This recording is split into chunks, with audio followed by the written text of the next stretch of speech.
Hi everybody, welcome to my office again. As a lot of you guys know, I do landscape design, so this time of year I'm really lucky I get to work outside. One day it might feel like a real job, but not really. So taking a couple of minutes to just give you a quick up-to-date of the the grand finale of the Ultimate Reset. So I've actually been finished for a couple of weeks, but because I do landscape design and it happened to tie in with when all our snow melted and green things came up, obviously life happens. So but it's given me actually a couple of opportunities to see what life is like after the reset too. So I'm still eating my reset breakfast, which is just a couple of cups of fruit, 2-3 cups of organic fruit. I found this an absolute godsend with getting busy for work, that I can take, you know, the little plastic container your strawberries come in. I basically take that and throw in a couple of cups of fruit, like the berries and things, and a peach or whatever. We've got organic peaches right now, apples, bananas. I've just got in the habit of packing one of those boxes the berries come in anyway with 2 cups of fruit, and I throw it in the car. I'll often take a Shakeology with me in a travel cup ready to go, so that actually gives me 2 meals right there. Not an awful lot of calories or work involved or anything else. So I've noticed after finishing reset, I used to wonder how women could live on like 1,700 calories. I'm not exactly delicate. I got a fair amount of muscle even with what I went through last year.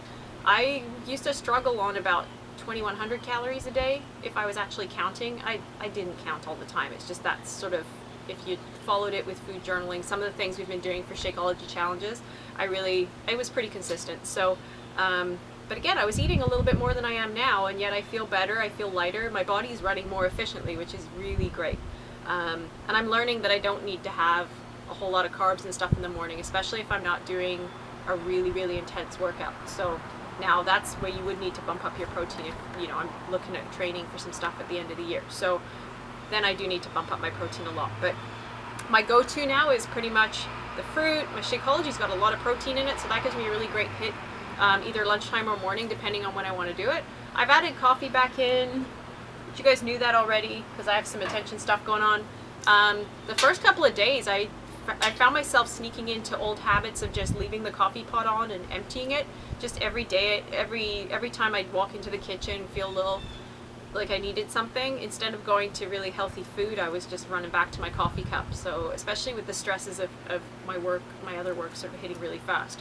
So one of the biggest realizations after reset is that I don't need to do that, but catching yourself in that change. And you know, it's just a habit. So after 21 days, you get a pretty good feel of what's habit and what's needed. Making sure I bring my breakfast with me or my lunch with me when I'm in the car and driving around from one client to the next is huge, just so that I don't get in that habit of pulling through the drive-through and picking up a coffee. Or picking up a muffin or whatever it happened to be. Yeah, so that's kind of cool. And I just noticed today that my skin now is much better. I haven't had any of those nasty boils you guys saw in the first video, probably 2 months ago now. None of those, none at all, so that's good. You kind of don't realize how often some of that stuff happens until it's missing. So, really cool. I've been eating lots of fresh veggies and fruit again still, no problem, which is good. I've had 2 weeks of being busy not only with clients but with my own garden cleaning up because of the change in the seasons. I have no joint pain.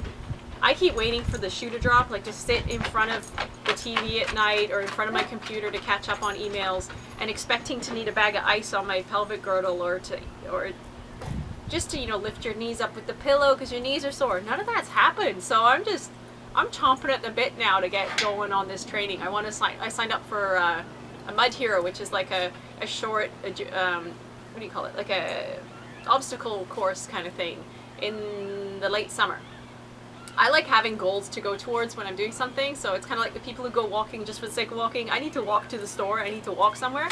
So for me, having this Mud Hero to do gives me a goal later on, and I can aim towards that and get training. So I'm just chomping at the bit right now to add Insanity back in, something that'll give me really great functional fitness and just really play with this. I was messing around in front of the camera today to do my pictures, and my husband said to me, hey, do some jump knee tucks, and then he realized, wait, no, you can't do jump knee tucks, my pelvic girdle's shot. I've had 2 big giant babies. The reason I wanted to do the mud run so nobody could tell if I had anything going on. But I was doing jump knee tucks. I thought, hey, while he went to get the camera, I was doing a couple and I can land. I can land 3 or 4 in a row. Now, if any of you have done Insanity, that's probably the hardest thing to do if you have joint issues, is a jump knee tuck. Obviously, my form is better now because I'm more careful and more conscious of my body parts and where they are and where they land. And after doing Tai Cheng, oh my goodness, you are so much more aware of your alignment. You don't twist a leg by accident. Your body goes, your weight distribution goes where it's supposed to. To me, it's like the functional movement equivalent of when I used to do boxing classes. So doing combat, punching, boxing, where you just intuitively move your body where you need to for the certain move. Tai Cheng teaches you to do that for just movement in general, like learning how to, you know, when your doctor teaches you or your phys ed class, you learn how to lift properly. Tai Cheng is like how to teach you to move properly. So for me to just inherently do a jump knee tuck and land, no twisting, no recruiting muscles that shouldn't be recruited, very cool.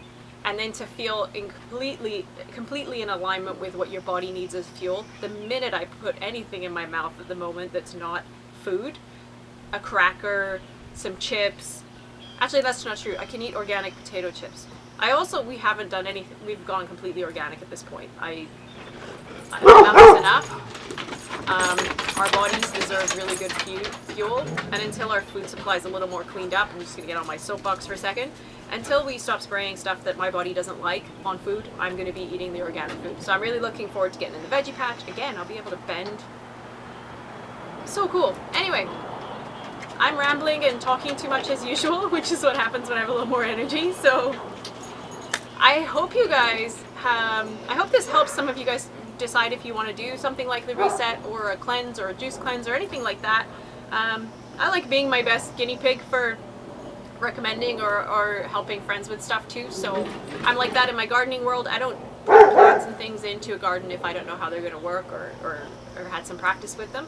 I prefer myself to be the guinea pig over somebody else. So anyway, I hope that helps. I hope you guys can actually see the difference, and I should be able to get some pictures posted too. So have a great spring, you guys. Have a great summer, and I will catch you on my next adventure. And hopefully, I need people with the Mud Heroes. So anyone else who wants to join me on that in Winnipeg area, let me know. We need some more bodies. Take care, guys. Have a great day. Bye.